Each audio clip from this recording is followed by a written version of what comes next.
नमस्कार।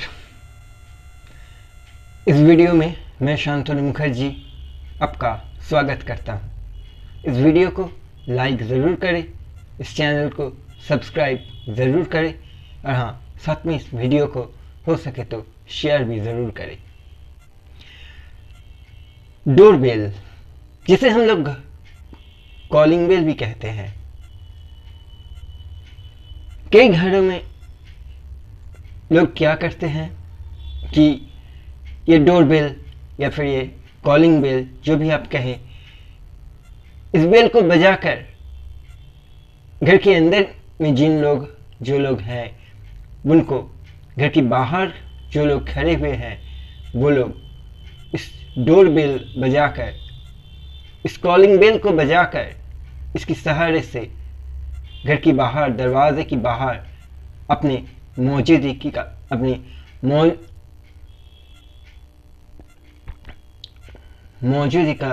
एहसास दिलाते हैं। लेकिन वो लोग अपनी मौजूदगी का एहसास क्या दिलाएंगे? कई बार ऐसे होता है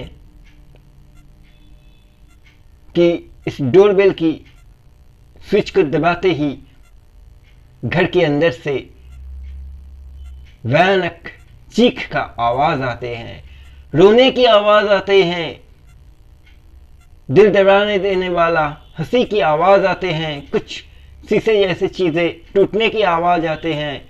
ऐसे काफी कुछ आवाजें आते हैं जो किसी भी इंसान को घबराहट बना सकता है कि हो क्या रहा है घर के अंदर। उनको ही ये एहसास होता है कि हो क्या रहे हैं घर के अंदर, कुछ उलट पलट नहीं हो रहा है कहीं, कुछ क्या करूं?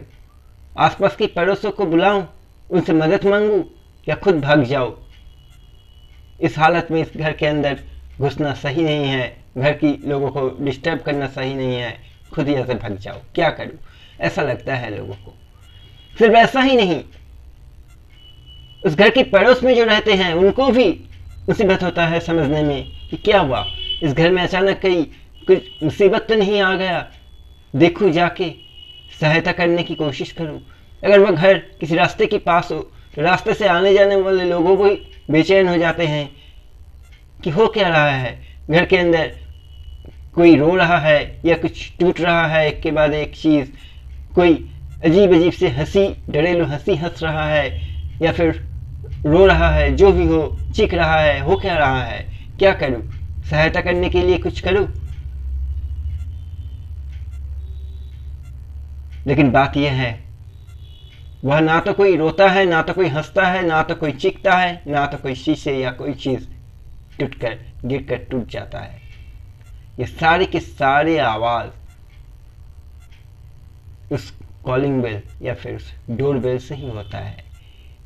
इसका जिम्मेदार एक वही है, क्योंकि ऐसा ही कुछ साउंड उस कॉलिंग बेल से, उस डोर बेल से निकलता है, जिससे किसी के लिए अच्छा ही तो नहीं है, लेकिन काफी कुछ हो सकता है। डरने से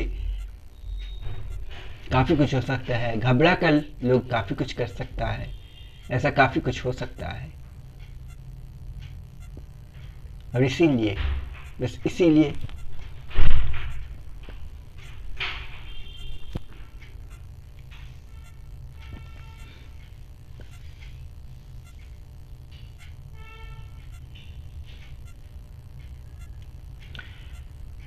मैं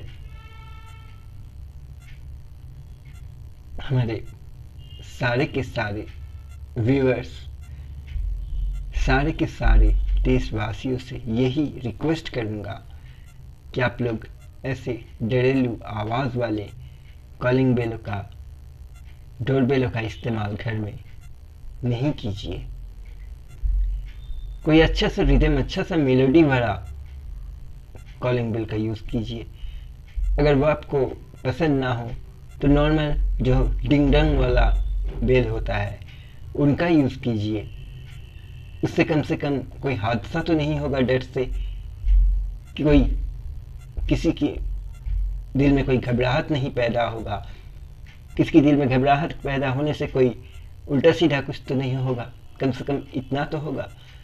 और घर के बाहर जो दरवाजे पर खड़े हैं, अगर ऐसे रिदम वाला एक अच्छा सा मेलोडी वाला या फिर वो डिंग डंग वाला बेल ही आप लगाएं, आवाज़ की बेल ही आप लगाएं, तो बेल की बटन दबाते ही जैसे ही वो बेल बजेगा, उसकी साउंड उनको सुनाई देगा, तो वो भी समझ पाएंगे कि हाँ, उन्होंने बेल दबाया, बेल का बटन दबाया और बेल सही तरह से बजा है। यानी घर के अंदर जो लोग हैं उनको वो समझाने में सफल हुआ है, उनके लिए समझाना मुमकिन हुआ है कि वो कोई उसकी घर के दरवाजे के बाहर ठहरे हैं, और वो लोग भी शांति से वहाँ ठहर कर इंतज़ार कर सकेंगे, क्योंकि उनको पता होगा कि घर के अंदर जो है उन तक घर के बाहर जो है उनकी मौजूदगी का मैसेज पहुँच चुका है।